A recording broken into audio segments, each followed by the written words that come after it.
Supreme court में तो उन्होंने ये भी सवाल किया कि सरदार लतीफ़ कोसे से कि आपका नाम सरदार क्यों?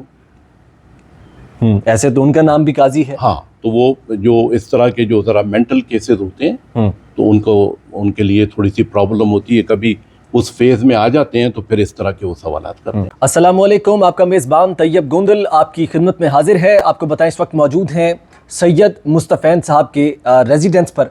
आज सुप्रीम कोर्ट रूम नंबर 1 में क्या कुछ हुआ, कुछ लोग इनके उस बयान को लेकर जो है वो सोशल मीडिया पर काजी फ़ाइज़ ईसा को धमकी देने के हवाले से जिक्र कर रहे हैं, तो दूसरी जानिब इनकी गिरफ्तारी के मुतल्लिक भी खबरें ज़ेरे गर्दिश हैं। सैयद मुस्तफ़ैन साहब से बात करेंगे कि असल में एक्चुअल मामला क्या हुआ कोर्ट रूम नंबर 1 में, सर बताइएगा। देखें, ये कल का जो हियरिंग थी 63A जो फ्लोर क्रॉसिंग का जो केस है, तो कल जो हियरिंग थी उसमें बहुत ही अजीब व गरीब काजी साहब का, फ़ाइज़ ईसा साहब का रहता है ये, मगर कल वाली उसमें जो है उन्होंने, ये हमारे लिए बड़ा इम्पॉर्टेंट है, लाइफ एंड डेथ का इशू है ये PTI के लिए। तो वो कल की उसमें सबसे पहले हमारे जो बैरिस्टर अली ज़फ़र साहब हैं, माशाल्लाह से बहुत ही कॉम्पिटेंट बैरिस्टर हैं, मगर थोड़े से शरीफुन्नफ्स इंसान हैं और ठंडे मिजाज के हैं। तो वो कई दफ़ा उन्होंने कोशिश की कि वो अपना आर्गूमेंट लाएं कि जो बेंच बनाया है ये गैर आइनी बेंच है और इसको आप, ये गैर आइनी, तो इस पे मैं बात करना चाहता हूँ। उनको कहा कि नहीं, आप अभी नहीं है, पहले शहजाद शौकत जो हैं, ये सुप्रीम कोर्ट बार के प्रेसिडेंट हैं, ये बात करेंगे और उसके बाद जो है फिर आपके देखेंगे कि आपको हमने क्या कहना है, क्या कहलवाना है आपसे, या इस तरह से कोई गोल मोल सी बात। तो उस पर जो है वो बात खैर ख़त्म हो गई, मगर कल जो है उन्होंने पूरा ऐसा गेम खेला कि काजी फ़ाइज़ ईसा ने कोई 93 सवालात किए और शहजाद शौकत और एहसन भोन जो हैं वो उनको लुकमे दिए। वो बिल्कुल तैयार नहीं थे, उनकी तैयारी बिल्कुल भी नहीं थी। जो कल सारे कोर्ट में वकला मौजूद थे, सबकी ज़बान पे यही था कि अनप्रिपेयर्ड आए थे वो, तो उनको लुकमे देते रहे। वो बिल्डअप करना था गवर्नमेंट का जो केस है जो, तो खैर वो सारा दिन गुजर गया। अब आज जो था, तो आज हमारा एहतजाज था, प्रोटेस्ट था हमारे वकला का, ILF का। तो उसमें मैं आया तो फिर मैंने कहा कि चलें उधर देख लेते हैं, जब तक अभी थोड़ा सा लेट है एहतजाज। तो मैं कोर्ट नंबर 1 में चला गया। वहाँ पे फिर वही सूरत हाल हुई और अली ज़फ़र साहब, क्योंकि शहजाद शौकत ने तो अपने कंप्लीट कर अंदर आने नहीं दिया गया। जो वकला ने सुप्रीम कोर्ट के बाहर आकर प्रोटेस्ट करना था, क्योंकि एक बहुत बड़ी कॉल थी पूरे पाकिस्तान भर से। ILF के जो PTI के जो वकील थे उन्होंने वहाँ पे आके एहतजाज करना था। तो क्या हुआ, क्या था? नहीं, अंदर तो उन्होंने नहीं करना था। नहीं, रेड जोन के अंदर। हाँ, उधर जो सेरीना पे इन्होंने वो कंटेनर्स और यहाँ पे जो है इसको सारा ब्लॉक कर दिया था। तो सेरीना से हमारे जो दूसरे शहरों से जो गाड़ियाँ आ रही थी, सारी गाड़ियाँ उन्होंने रोक कर और वकीलों को कोने में कर दिया, उनको छोड़ा भी नहीं। और वो बहुत बड़ी तादाद थी। इसी तरह से मार्गल्ला रोड पर हमारे जो दूसरे शहरों से जो वकील आ रहे थे, उनको भी इसी तरह से ब्लॉक करके और उनको पीछे कर दिया। और इसके जो अंदर से जो आए वकील, एक एक करके जो अपनी अपनी गाड़ियों में आए, वो आते चले गए। तो तकरीबन वो भी हमारे काफ़ी सारे वकील यहाँ पर हो गए, मगर हमारे पूरे वकील अंदर नहीं आ सके, जो कि 2-3 हज़ार के करीब थे अगर वो सबको काउंट करेंगे आप। तो बड़ा अच्छा वो था। वो तो नेचुरली वो रुकावटें तो डालते हैं, मगर उसके बावजूद जो है वो तो रुकावटें ऐसी डालते हैं कि 10 आदमी भी जमा ना हो, मगर लोग अपनी हिम्मत से, जुर्रत से वो आते हैं। अच्छा मुस्तफ़ैन साहब, आपने जिक्र किया था अदालत के अंदर खड़े होकर, काजी फ़ाइज़ ईसा की अदालत में, कोर्ट रूम नंबर 1 में, कि 500 बंदा बाहर खड़ा हुआ है। जज साहब को आपने कहा, ये क्या मामला था, ज़रा तफसीली बताइए। इसका जो मामला था, जब मैंने सारी बात की और मैंने उनको ये कहा कि देखें, खुदा का वास्ता है, आप इनको आर्गूमेंट करने दें, तो हमारा बड़ा इंपॉर्टेंट केस है, आप कैसे इसको हशअप करना चाहते हैं, कितनी आप जो है जल्दबाजी में इसको ख़त्म करना चाहते हैं, और बग़ैर उसको फ्लोर दिए हुए, बग़ैर उनको मौका दिए हुए, ये कैसे आप कर सकते हैं कि जो हमारे वकील हैं वो बोले नहीं, और वो शरीफ आदमी हैं वो बोल नहीं रहे, तो आपने ये क्या अंदाज़ इख्तियार किया है।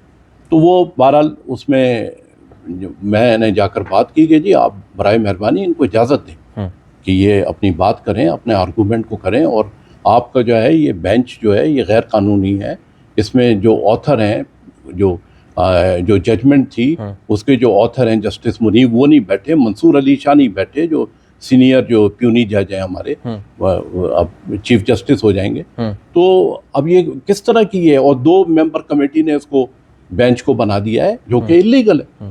تو یہ ساری باتیں، تو میرا مائک تو انہوں نے بند کر دیا تھا، تو وہ میں کرتا رہا، تو انہوں نے کہا کہ جی، میں نے کہا کہ کہلے نہیں آپ اس کو چھوڑیں، اور علی ظفر صاحب سے کہا کہ میں پولیس کو بلا لوں، تو میں نے کہا جی بے شک بلائیں پولیس کو، مگر میں تو ابھی جا رہا ہوں احتجاج میں. وہاں پر 500 لوگ اس وقت موجود ہیں، اور مطلب میں نے بتایا کہ چاروں طرف سے ان کو روکا ہوا ہے.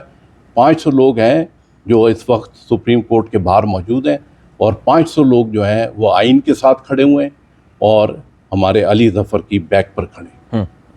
یہ بات ہوئی. تو اس میں یہ بتا دیجئے گا کہ اب کیونکہ کورٹ آف کنٹیمپٹ آپ کے اوپر جو ہے وہ لگ سکتی تھی، یہ جو سارا معاملہ ہوا، تو آپ کیا تیار تھے اس سارے معاملے کے لیے؟ اگر آپ کو وہاں گرفتار کر لیا جاتا، جس طرح سے انہوں نے کہا کہ کیا میں پولیس کو بلاؤں، تو اس سارے معاملے کو آپ نے کیسے دیکھا؟ مسئلہ یہ ہے کہ جی پولیس کو تو اس لیے بلاؤں کہ ان کے پاس کوئی جواب نہیں تھا، کیونکہ وہ تو انہوں نے ایک پلاننگ کی ہوئی تھی، اور پلاننگ میں وہ یہی تھا کہ جی ان کو بولنے نہیں دینا ہے، ان کو آرگو نہیں کرنے دینا ہے، اور اس کے بعد جو ہے فیصلہ سنا دینا ہے جتنا جلدی ہو سکے. مگر یہ کہ پولیس کو جو ہے بلانا تو بلاتے، مگر میں نے تو ان کو کہہ دیا تھا کہ جی کہ آپ بلائیں، بے شک بلائیں اس کو. اچھا، قاضی صاحب کو آپ بہت پرانا جانتے ہیں، ایسا آپ نے بتایا ہے. جی. کب سے جانتے ہیں انہیں؟ 1982-83 میں ہمیں ساتھ ہی لائسنس ملا تھا کراچی میں، اور یہ جسٹس ہوتے تھے، ابھی ان کی ڈیتھ ہوئی ہے ریسنٹلی، اللہ ان کی مغفرت کرے. رشید رضوی صاحب ان کا میں ایسوسیٹ تھا، اور مشیر پیش امام کے یہ ایسوسیٹ تھے. تو وہاں سے ہماری ہوتی تھی، میرے 2-3 کولیگ ان کے مشیر پیش امام کے جونیئر تھے، یہ بھی جونیئر تھے، تو وہاں ہماری ان سے ملاقات رہتی تھی. تو سپریم کورٹ میں آج انہوں نے یہ سوال آپ سے کیوں کیا کہ آپ کون ہیں، اپنا تعارف کروائیے؟ تو مجھے تو کوئی اس میں نہیں ہے. اچھا، آخر میں مجھے یہ بتا دیجیے گا کہ آپ کیا سمجھتے ہیں، قاضی فائز عیسیٰ ابھی تک کس حد تک جو ہے وہ قوانین کو پامال کر چکے ہیں، یا وہ سپریم کورٹ کے تقدس کو پامال کر چکے ہیں، اور کیسے اس تقدس کو جو ہے وہ بحال کیا جا سکتا ہے، برقرار رکھا جا سکتا ہے؟ دیکھیں جی، جو تقدس کی بربادی ہے نا، وہ تو آپ ابھی آپ پارے پر ایک دکاندار سے پوچھیں تو وہ بتا دے گا، جیسے وہ ڈونٹ والے نے کیا. تو یہ تو بربادی تو سب کو پتہ ہے کہ کیا ہو رہا ہے ملک میں، کس طرح سے جو ہے فارم 47 کی حکومت بنی ہے، اور اس کے بعد جو ہے بلہ چھینا گیا، اور پھر مخصوص نشستیں ہوئیں. یہ سارا کچھ ہے نا ایک پارٹی کے خلاف ہو رہا ہے سارا کچھ. اور وہ پارٹی کیا ہے؟ وہ پاکستان کی سب سے مقبول جماعت ہے، اور پاکستان کے شہریوں کی، لوگوں کی، باشندوں کی جماعت ہے جنہوں نے اس کو ووٹ دیے ہیں. وہ یہ سمجھتے ہیں کہ جو ہمارا ووٹ کا حق ہے وہ ہم سے چھینا ہے، اور یہ جعلی حکومت بٹھا دی ہے. تو وہ تو سب کو پتہ ہے، وہ تو جو کارنامے ہیں ہمارے فائز عیسیٰ صاحب کے، وہ تو سب کو پتہ ہے. اب مسئلہ یہ ہے کہ جی آپ کہہ رہے ہیں کہ کس طرح سے روکا جائے، تو اس میں اب ججز کو سامنے آنا ہوگا. ہم تو میدان میں ہیں، ہم تو یہ ہماری جو میدان میں بالکل یہ تحریک جاری رہے گی. یہ تو ہم آئین اور قانون کی بالادستی کے لیے، اس کی سپریمیسی آف لا کے لیے ہم میدان میں ہیں. اب یہ ججز جو ہے منصور علی شاہ صاحب کی قیادت میں، ان ججز کو فیصلہ کرنا ہے. چند روز باقی ہیں قاضی فائز عیسیٰ کی ریٹائرمنٹ ہونے کو، مدت ملازمت پوری ہونے کو، اس کے بعد یہ گھر چلے جائیں گے ویسے جی. تو اس پر آپ کوئی سمجھتے ہیں کہ اس کے بعد کوئی جو ہے وہ حالات بہتری کی طرف آئیں گے؟ بالکل آنے چاہیے. دیکھیں مسئلہ یہ ہے کہ اگر آپ انصاف سے کام لیں گے تو کوئی اس میں دو رائے نہیں ہے، تو ملک بھی ترقی کرے گا، لوگوں کو انصاف بھی ملے گا، اور اس میں تو کوئی دو. بہت شکریہ. اس وقت ہمارے ساتھ سید مصطفین صاحب موجود تھے. آپ نے میزبان طیب گوندل کو اجازت دیں. اللہ نگہبان.